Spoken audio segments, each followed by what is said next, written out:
Max, Lane Hudson. Je veux dire, on n'a pas... Lane Hudson encore, puis on en a parlé beaucoup cette année, hein, puis on en a parlé beaucoup pour le Calder, on en a parlé beaucoup également pour le total de points, on y reviendra, mais en raison de, je dirais, c'est quoi on avait dit, les montagnes russes de la semaine dernière avec le tableau des cotes pour les séries éliminatoires du Canadien de Montréal, on a décidé de sortir 2 tableaux où c'est un peu la même chose aussi cette semaine, et on va commencer avec le Calder. Parce que ça aussi, ça a été des montagnes russes quand même, jusqu'à ce que finalement, on lui octroie, ou presque aujourd'hui, là, 1,08. 1,08. Hey man, 1,08. Rappelle-toi, puis c'est fou pareil, là. Je veux dire, au mois de novembre, regarde, le plus haut, ça a été 25 fois la mise. Et même ceux qui, au début de la saison, Hudson, il était quoi? Il était 3e ou il était 4e de mémoire, là, sur le... J'ai en tête 4e, moi, derrière Stankoven et Mishkov. Et Celebrini. Ouais, excuse, c'est ça. J'ajoutais ça à Celebrini. Alors, tu sais, 9 fois la mise pour ceux qui l'ont pris au début de la saison, ou 7,50, là, puis on voit les différentes variations. Ça, encore une fois, on vous félicite pour ceux qui ont eu la partisanerie, le flair, la confiance pour se ranger derrière Lane Hudson. Moi, Gonzo, j'ai, entre guillemets, sauvé les meubles, je pense. C'est pas fait encore. Bah, non, mais là, c'est comme... À 1,08. C'est ce qu'on appelle un gimme dans le jargon. Ouais. Donc, probable, parce que là, si on regarde à nouveau notre tableau, là, probablement que quelque part entre le 13 et le 21, la cote avait un peu oscillé et pas passé direct de 2,75 à 2 parce que moi... Elle a été à 2,50, je te le confirme. Ben c'est ça, c'est parce que j'ai pas... En tout cas, j'essaie de regarder vite, là, puis il a pas l'air d'être écrit la date où j'ai pris mon pari, mais bref, parce que les deux, on avait pris Macklin Celebrini quand il était blessé, que la cote avait monté à 6. Et là, toute l'année, comme je dis souvent répété à cette émission, moi, c'est réglé. Puis là, il y a une couple de semaines, je me disais, calique, je pense que... Fait que là, j'ai fait des petits calculs dans ma tête. Et j'en suis arrivé à me dire, sais-tu quoi? Je suis assez confiant que c'est entre les deux, parce que là, déjà, Dustin Wolf commençait à baisser. Fait que je suis allé mettre un plus gros montant sur... C'est risqué, hein? Si vous faites ça, il faut que vous restiez dans votre budget.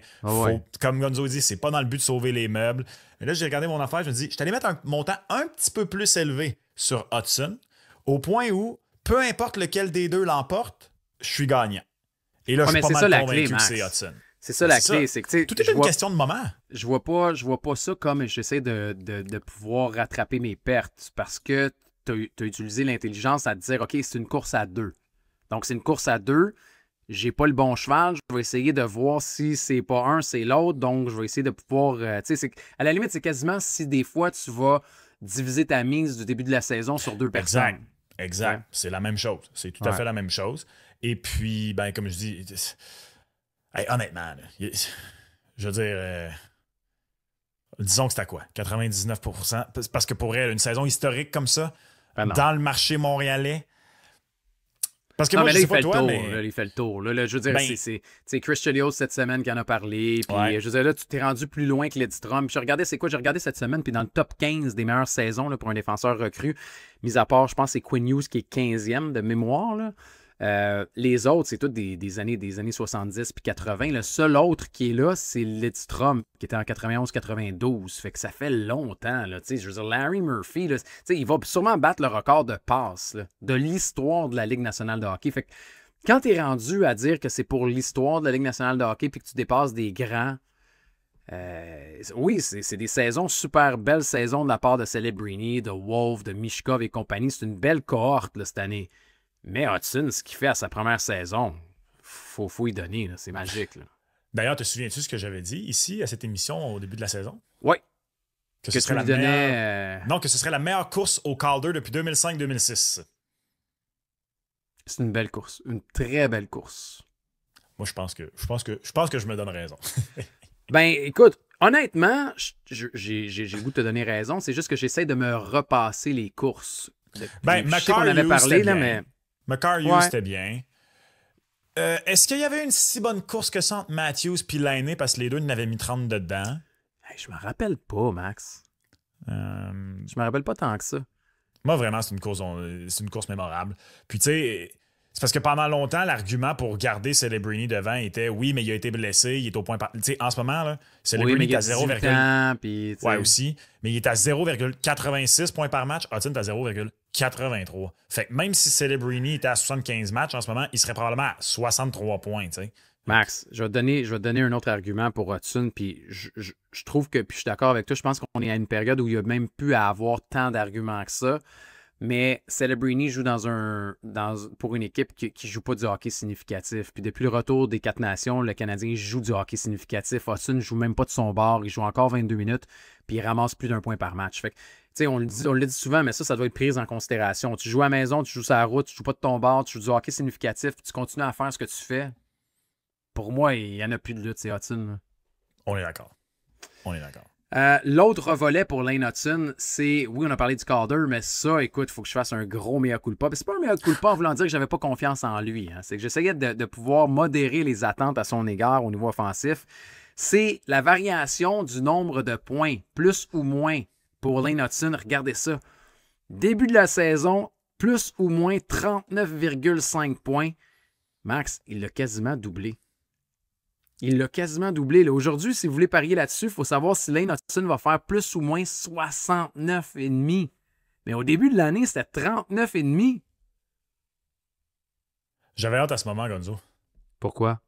Parce que je sais pas comment l'algorithme TikTok fonctionne, là, mais depuis 2 semaines, ça soit plein de messages. J'arrête pas de recevoir des commentaires sur la vidéo dans laquelle tu me traites de fou de lui aller au-dessus de 39,5. Puis moi, je dis, j'y en donne 42. Mais sais-tu quoi? Ouais. Moi aussi, je me fais roaster d'y avoir donné 42. Fait que là, regarde, je voulais te laisser aller. Je voulais faire un beau TikTok. Ça va être ça cette semaine. Mais à culpa, honnêtement, si vous étiez de ceux qui le voyaient faire au-dessus de 60 points, bravo. Mais honnêtement, moi, j'ai pas entendu personne le faire au début de l'année. Pour vrai, personne. Là, vous voulez nous roaster, let's go, man. On est capable d'en prendre. J'ai aucun problème à dire que j'avais en dessous. Puis je l'ai bien. Puis si vous écoutez bien les paroles, mis à part juste le plus ou moins, là, je vous explique que c'est pas parce que j'ai pas confiance au gars offensivement puis que je sens que ça va être un gars qui va vraiment beaucoup contribuer éventuellement. Mais je disais que je pouvais vous donner moins que 39,5 parce que je voulais pas y en mettre trop dans son assiette. Puis je disais, la première vague, puis tout ça. C'est pas parce que je suis un hater de Lane Hudson. Moi, mec, j'en ai reçu des messages. Ouais, t'es ici, t'es. Mais arrête, là, pour vrai. Puis si t'en as prévu 60, là. Bravo d'un, comme tu dis. Puis sinon, c'est facile de se bomber le chest après. Hein. Très facile. Je vais demander les reçus parce que nous, dans la nature de notre travail, les reçus sont en ligne. Là. Je veux vos reçus. Envoyez-moi où vous avez fait on veut vos prédictions. Ça va me faire plaisir de vous donner toutes les fleurs que vous méritez. Ceci étant dit, il faut quand même donner une chose. C'est que là, c'est une saison d'exception. Puis c'est pas une saison d'exception pour une recrue à Montréal. C'est pas un cas de « on sait bien, les partisans montréalais s'excitent parce que ça fait 30 ans qu'ils n'ont pas de joueurs de... » Non. Lane Hudson aurait eu cette saison-là dans les 32 équipes de la Ligue. C'est une saison d'exception dans les 32 équipes de la Ligue, incluant Colorado et Vancouver. Même s'ils ont un gars qui l'ont fait il y a 4 ans, c'est pas grave. C'est une saison recrue d'exception. Max, on parle de Larry Murphy, on parle de Brian Leach, on parle de Niklas Lidstrom, on parle de plein de grands défenseurs aussi dans la Ligue nationale de hockey, des Phil Housley, des gars qui ont perduré dans la Ligue. Quand tu commences dans la Ligue nationale de hockey, dans un gros marché, puis on le disait, là, on a tout dit, là, je veux dire, tu joues à droite, tu joues le temps nombre de minutes, tu joues du hockey significatif. Puis même, je pense que ceux qui ont suivi le combo aussi depuis le début de la saison, vous aurez cru remarquer qu'on est des fans de Lane Hudson, là, quand même, on le louange souvent. Fait que c'était pas qu'on est des détracteurs de Lane Hudson parce qu'on leur a donné 40 de points. Là. C'est parce que c'est une réalité complètement différente au début de la saison. Là. Puis c'est beau ce qui se passe. Puis il faut être content de ça aussi. Puis c'est normal que le partisan du Canadien de Montréal le célèbre. Ça fait longtemps qu'on n'a pas eu un joueur comme ça à Montréal, Max. Piqué Souban. Oui, je comprends ce que tu dis, mais écoute, Lane Hudson va faire pas mal plus de points que Piqué Souban. Je suis 100% Parce que c'est pas le même type de défenseur, mais tu voulais un quart arrière, puis Piqué, c'est un joueur qui était super excitant aussi, puis qui faisait lever tout le monde de son siège, mais pas de la même manière. Lane Hudson, écoute. Mais de la même manière, ça n'a jamais existé. C'est pas compliqué. Non. À Montréal, en tout cas. Pas chez Canadien de Montréal. C'est le meilleur depuis Piqué, offensivement parlant. Après ça, parce que sinon, je veux dire, Montréal a eu un corps arrière du moins plus durable encore plus longtemps en Andrei Markov. Mais là, on est dans une catégorie 500% différente. Markov, c'était 100% cérébral. Il y avait respectueusement, parce que c'est un de mes joueurs préférés que j'ai vu à Montréal, du moins, il est dans mon top 5 de mes joueurs préférés du Canadien. Il n'y avait pas grand-chose de spectaculaire dans le jeu de Markov. Il faisait de la magie sans avoir le wow factor que Hudson a.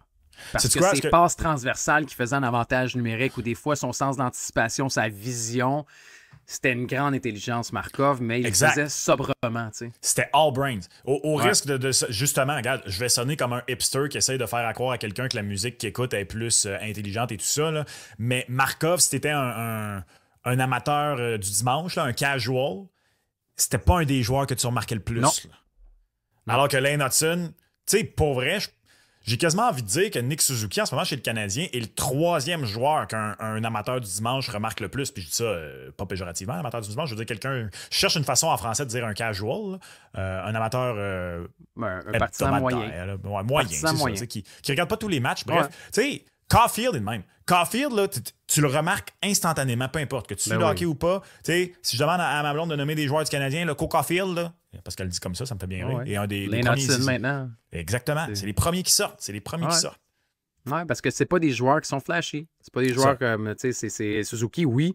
C'est encore une fois, tu sais, c'est pour ça que Martin Saint-Louis a parlé de l'ordinateur élite qu'il a dans la tête. C'est pour ça qu'on parle d'intelligence. Jeudi soir. Ouais. Habituellement, quand cette cuillère-là était là, c'était souvent un tir par la suite dans la lucarne, mais là, c'était une cuillère et une remise. Donc, c'est comme s'il avait pris la cuillère et qu'il avait donné à manger à son fils ou à son chum. Là. C'est différent. Ouais, parce que si Caulfield est son fils, il l'a eu très jeune. Très, très jeune. Ouais, c'est plus son chum. C'est comme il t'a donné une cuillère. Son petit frère. Son petit frère. Tu sais. Puis là-dessus, c'était le 80e point de Suzuki puis le 35e de Cole Caulfield. C'est quand même pas pire.